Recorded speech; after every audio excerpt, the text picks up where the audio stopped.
So very good morning once again. Beta, we have already completed 2 chapters, Northern Mountains and our India. Today we are to learn about the next chapter, that is lesson number 10, our soil. So this is the lesson number 10, our soils. You please open your books at page number 67. Open your books at page number 67. So now, lesson number 10 is about our soils. Can anyone tell me what is soil? Write in the chat box. What do you mean by soil? क्या होती है soil? Raise your hand. Okay, Akashdeep. Akashdeep, unmute yourself. I will unmute you just a minute. And tell me what is soil.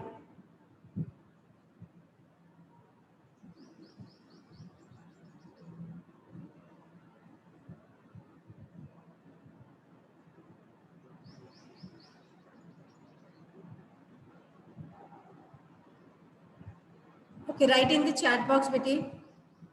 Write in the chat box. हाँ. मिट्टी. Yes. Hindi में हम उसे मिट्टी कहते हैं. Good. Okay. Now let me start with the chapter.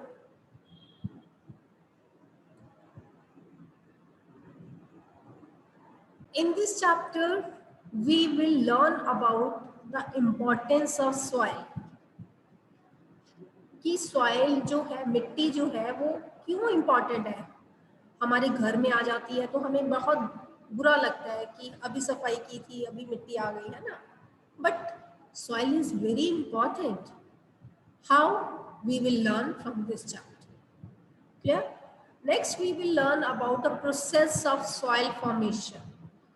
कि soil बनती कैसे है. Clear? Next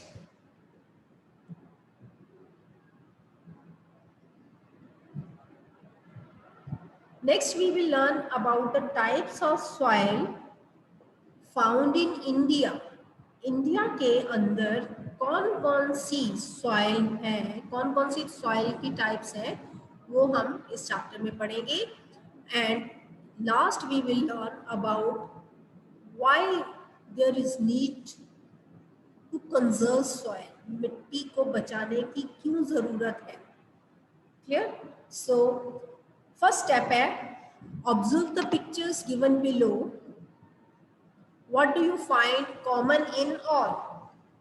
जो आपके पेज 67 पे पिक्चर्स बनी हुई हैं, you are to see 3 pictures are there. What is common in all? Write in the chat box. What is common in all?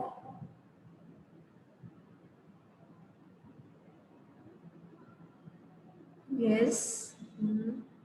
Very good. Sand नहीं बेटे, it is soil. Those students who are writing in Punjabi, बेटे, don't write in Punjabi because you are, I know you know, soil को हम पंजाबी में मिट्टी कहते हैं. We are to write in English. Yes, soil. So soil is common in all these pictures. This is the correct answer. But आपको पता है कि soil होती क्या है? The loose uppermost layer of earth in which plants and trees grow. जो अर्थ की ऊपर वाली लेयर है, जो लूज है, सबसे ऊपर, अपर मोस्ट का मतलब होता है सबसे ऊपर, जिसके अंदर प्लांट्स ग्रो करते हैं, ट्रीज ग्रो करते हैं, उसको हम सॉइल कहते हैं। It is an essential, essential का मतलब होता है जरूरी, natural resource. Natural resource means जो नेचर ने बनाया है, man can not make it, okay, man made नहीं है रिसोर्सेज, ये नेचुरल रिसोर्सेज है जो नेचर ने हमें प्रोवाइड किया हुआ है, और ये इसेंशियल है। इसेंशियल मतलब होता है जरूरी, ठीक है। It is an essential natural resource, ये बहुत जरूरी नेचुरल रिसोर्स है। It is home to various organisms. आपको पता है कई ऑर्गेनिजम्स जो है मिट्टी उनका घर होती है, they live in soil, clear.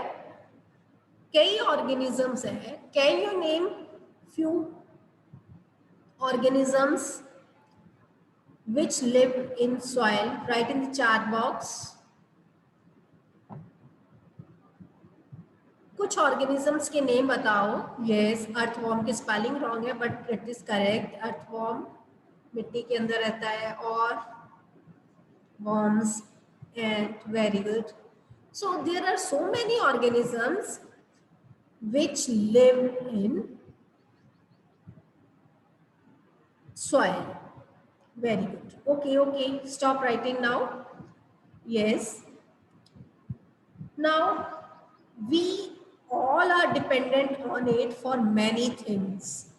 सिर्फ ऑर्गेनिजम्स ही नहीं जो इसके मिट्टी के अंदर रहते हैं उन्हीं के लिए मिट्टी जरूरी है, इवन हम लोगों को, ह्यूमन बीइंग्स को भी बहुत जरूरत है सॉइल की। हम भी इसके ऊपर बहुत डिपेंड करते हैं। कैसे? We depend upon it because we get food from it. हम जो खाना खाते हैं we are getting from the soil. अब सोचो जरा, अगर सॉइल ना होती तो प्लांट्स ना ग्रो करते, प्लांट्स ग्रो ना करते तो हम खाते क्या? एनिमल्स क्या खाते, है ना? तो इट मीन्स जितने भी ऑर्गेनिजम्स हैं उनके लिए फूड जो सप्लाई होती है वो सॉइल देती है। तो सॉइल इज वेरी इसेंशियल।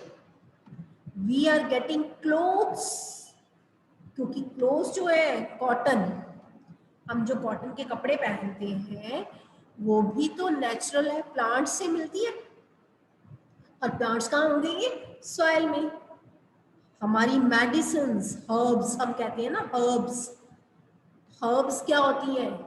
जंगल की जड़ी बूटियां जिनसे हम मेडिसिन्स बनाते हैं, वो सारी चीजें जो है वो हमें सॉइल से मिलती है। Is it clear? Utensils and construction materials, ये सारी चीजें जो है हमें मिट्टी से मिलती है।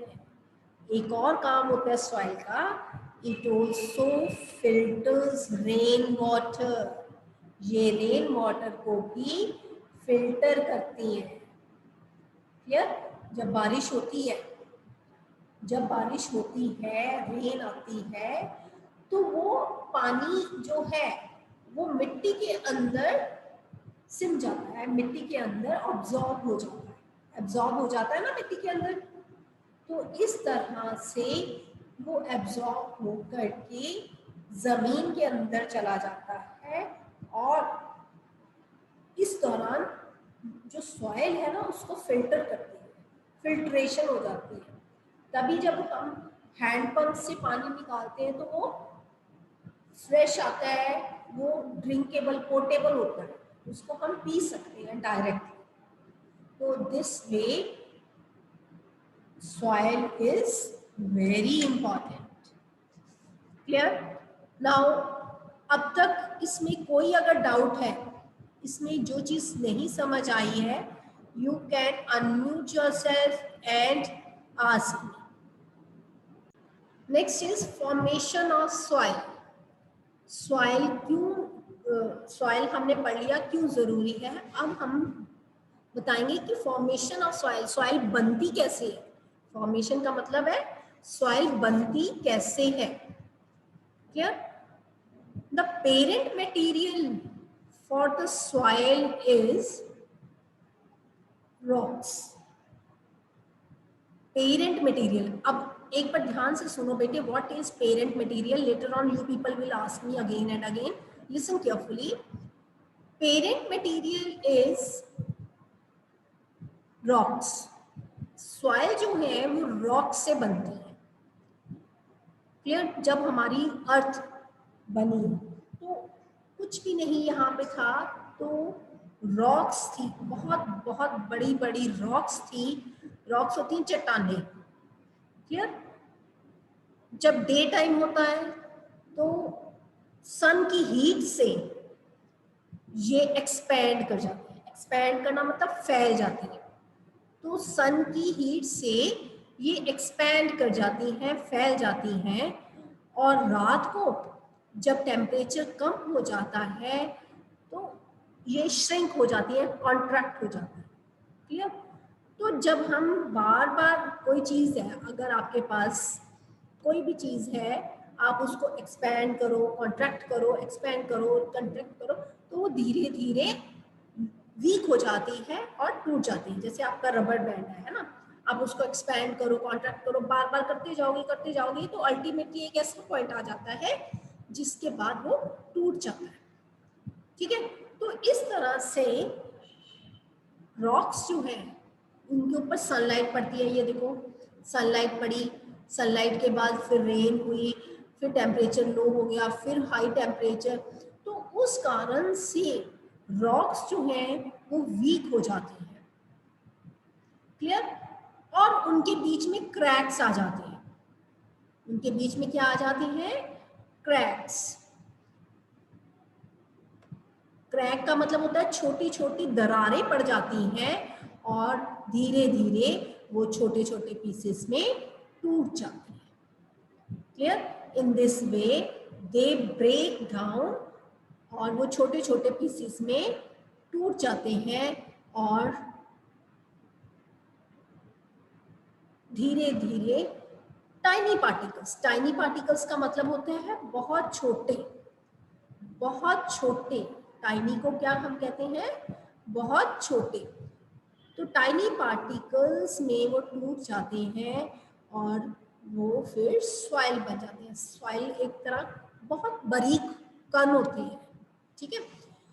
फिर रनिंग वाटर. रनिंग वाटर मतलब जो पानी बहता जाता है वो अपने साथ सॉइल को भी बहा के ले जाता है और इसको एक जगह से दूसरी जगह पे शिफ्ट कर देता है.